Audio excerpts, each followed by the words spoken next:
Good morning, friends. It's Curtis Robinson, and I'm actually on the way to church. And I just had a couple things on my mind I really wanted to put out there.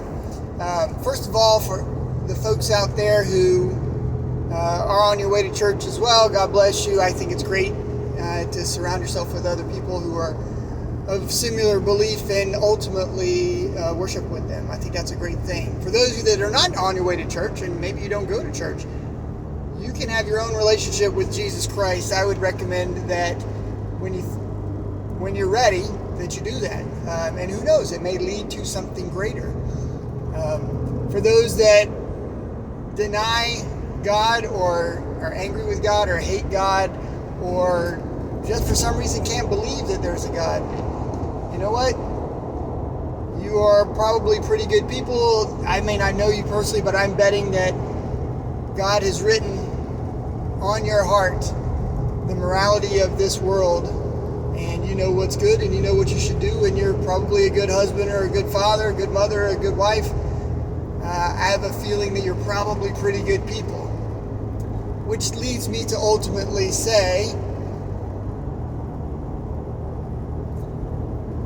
any relationship worth having is worth putting time into. So if you're putting time into the relationship with your wife, this is something that I do. I put time into that relationship. I chat with her. I ask her tough questions. And I asked her some questions today that I wanted to share with you guys. So basically, I saw a video that was saying, two people were debating, and the debate was kind of over feminism, and this isn't going to be a discussion about feminism. It's going to be about how I feel about my wife, ultimately. Anyways, it said that Western women are more unhappy now than they have been since the 40s and 50s. I find that to be troubling. Now, I don't know if that's just a whole bunch of hooey, a bunch of bullcrap that somebody decided to publish,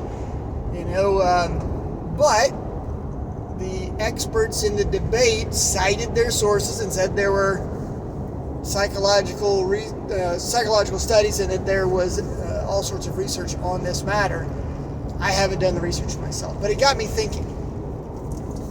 By the way, they also said that men in many ways are also quite unhappy. Suicide rates are up for men and women, by the way. But the point for me isn't so much about all you guys. God bless you all, every man. I mean, I know you're doing the best to be a good husband, good father, but you're on your own, partner. I'm sorry. This is the way that men typically have to work in this world. We can try to support each other, but I'm very concerned about my wife, particularly, but also my daughters, to some degree also my sons. So I asked the wife, I said, sweetheart, what events in your life have really brought you the most peace and joy, happiness? What events have brought you the most peace, joy, and happiness?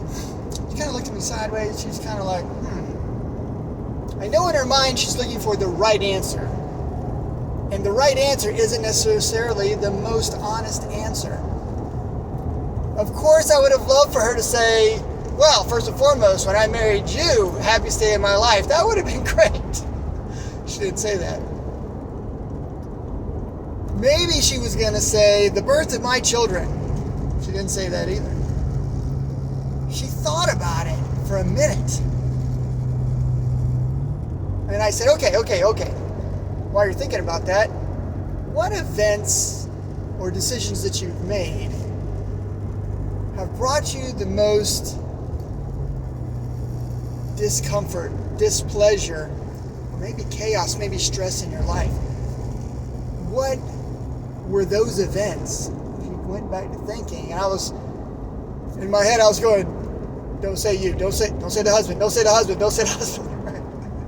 Because I really want to be a source of joy and peace and happiness in her life, but I know that I also bring a good amount of chaos, right? I bring stress, I'm sure I do.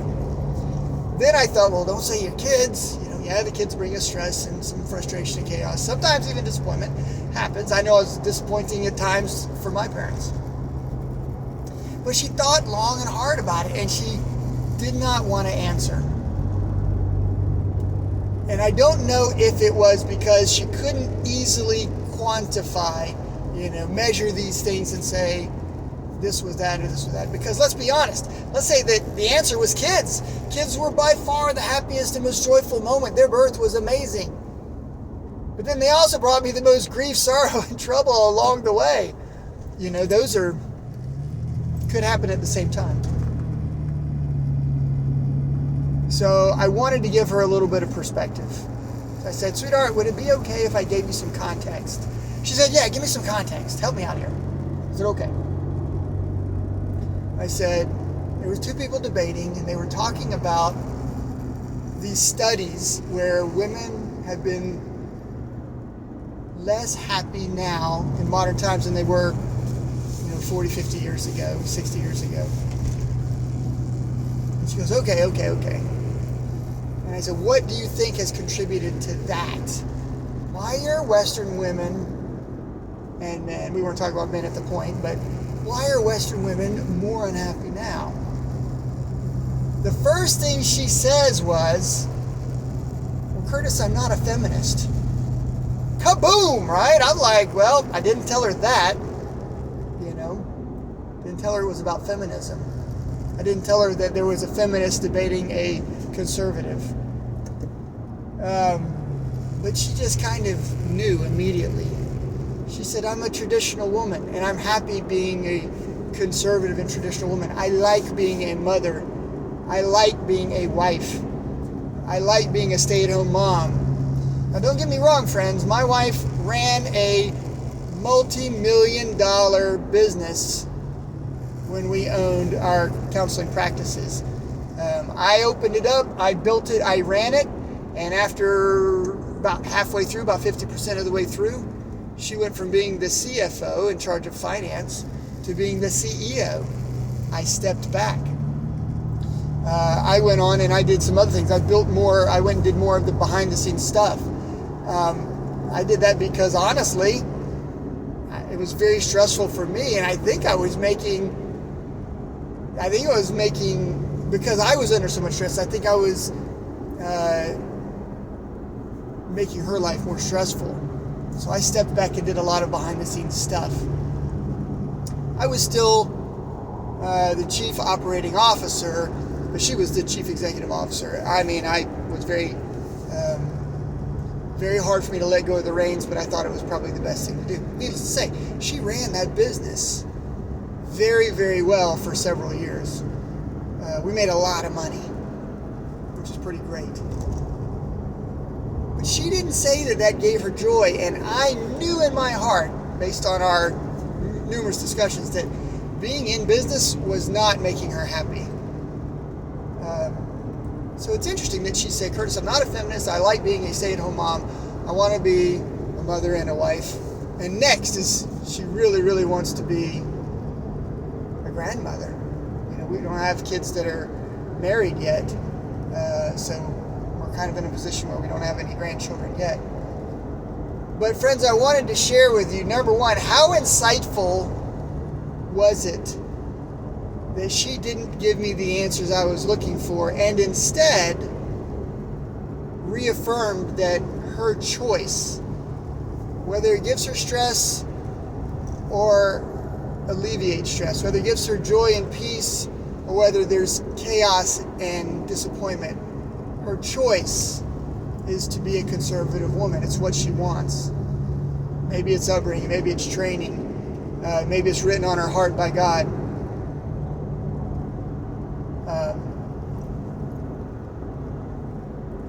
But it gave me a measure of peace.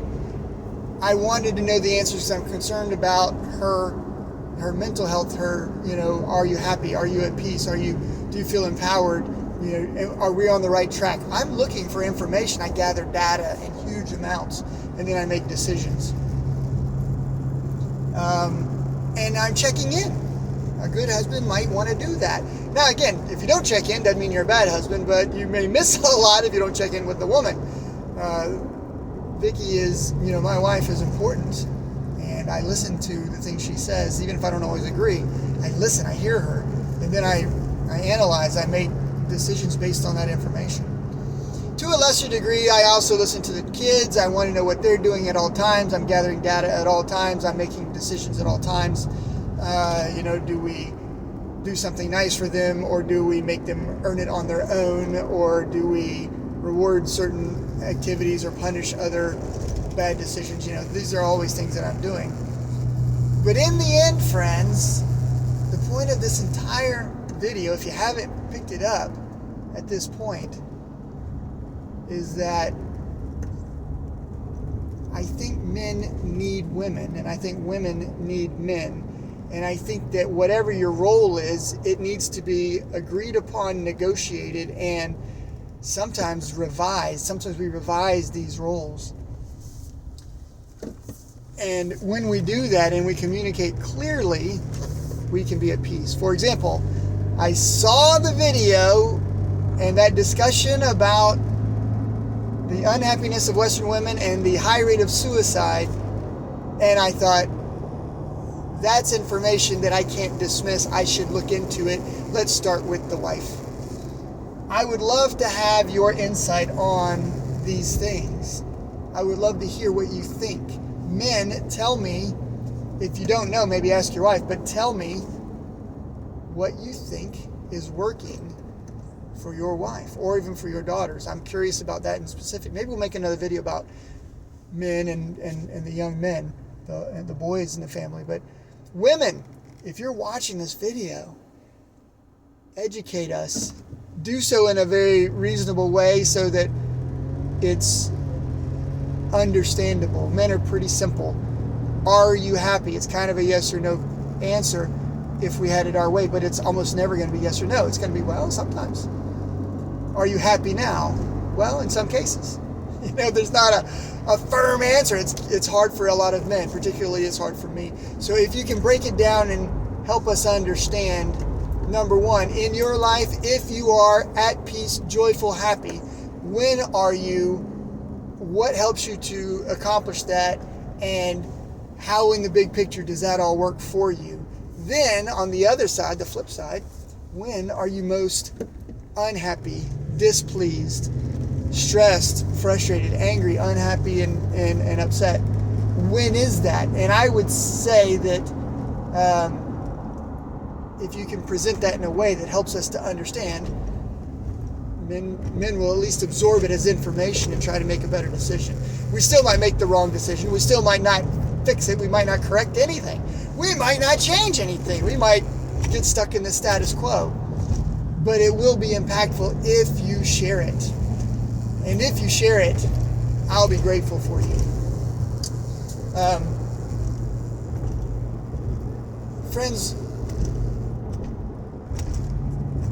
I hope that you guys take this time, this Good Sunday, and spend it with your family. Do that.